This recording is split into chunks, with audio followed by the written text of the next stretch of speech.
Bonjour, bienvenue à cette capsule financière.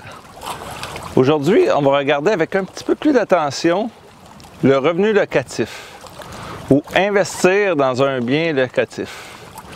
Que ce soit un duplex, triplex, sixplex, peu importe, seul ou en groupe. On va commencer à regarder les règles de base pour que ça se passe bien et que l'on soit fier de notre investissement quelques années plus tard. J'ai comme invité spécial M. Bill Hustler. M. Hustler est un ex-banquier d'expérience qui a vu neiger et qui est impliqué au niveau des investissements immobiliers dans une grande banque à charte canadienne. On va y aller sans plus tarder avec Bill. Salut Bill! Pourrais-tu nous donner quelques règles de base concernant l'immobilier? Bonjour Daniel! Tu vas avoir tous les trucs. Écoute, règle de base immobilier, règle 1, c'est toujours mieux d'être plusieurs personnes sur plus gros qu'être tout seul sur tout petit. Tu vas faire beaucoup plus d'argent si tu vas payer moins cher ton investissement. Si tu es tout seul dans un duplex, OK, écoute, ça va te coûter beaucoup moins cher si tu es 4 pour un 8plex. C'est le genre de raisonnement qu'il faut que tu comprennes. Plus ça grossit et moins ça coûte cher le revenu puis le profit. Donc, c'est important d'avoir un bon partnership. Si tu investis avec du monde, c'est important d'être certain avec du monde que tu sais que c'est des bons partnerships. Ouais, je sais, Bill. Une de mes premières expériences à mon bureau, je me rappelle avoir vu une femme dans tous ses états. C'était une de mes premières clientes. Elle déménageait. Elle disait qu'elle avait fait la pire erreur de sa vie d'investir en immobilier. Elle avait embarqué avec son mari et son beau-frère dans un 16plex, je crois. Tout allait mal. La chicane était prise, le tiraillage.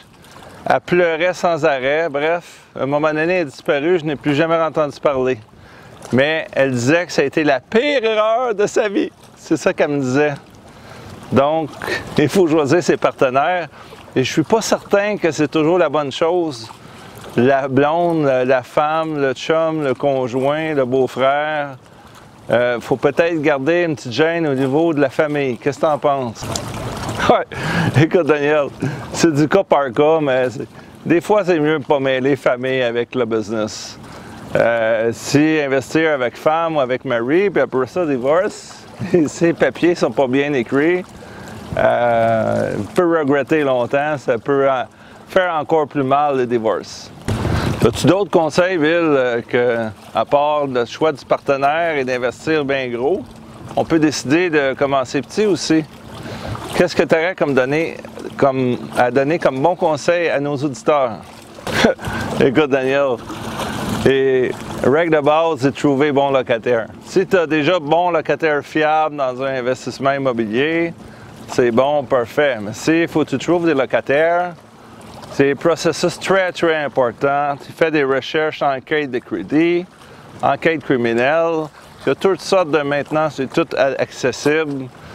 Tu peux faire des recherches, puis il faut que tu fasses ça parce que beaucoup de monde, bons comédiens, ça devient très difficile. C'est un process très important, la sélection de locataires. Oui, je sais, Bill. J'ai beaucoup de clients qui m'en ont compté des vertes et des pas mûres.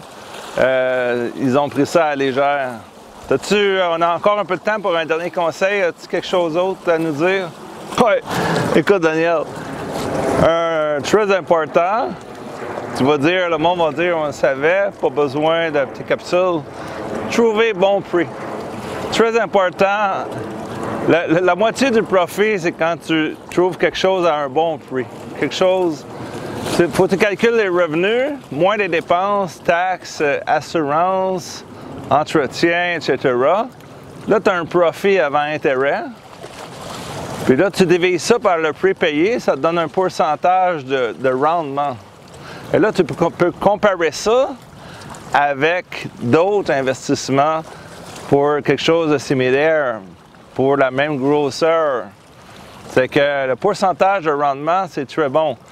Parce que souvent, le monde, ils vendent dans l'immobilier, ils disent tant de fois les revenus. C'est 12 fois les revenus, 14 fois les revenus, ou ça change d'une région à l'autre. Mais ça ne dit pas les dépenses. C'est que c'est pas tout à fait parfait, cette affaire-là. C'est toujours mieux de travailler avec rendement sur le capital investi. Puis comparer pomme avec pomme, des choses à la même grosseur. C'est que trouver quelque chose à bon prix et c'est un très bon début pour avoir un investissement rentable. Merci beaucoup, Bill, pour ces conseils très judicieux, en espérant que nos auditeurs ont apprécié. Je vous invite à partager pour quiconque dans votre entourage est intéressé ou à participer à un investissement immobilier. C'est Daniel Pilon, CPA, chroniqueur financier, toujours indépendant.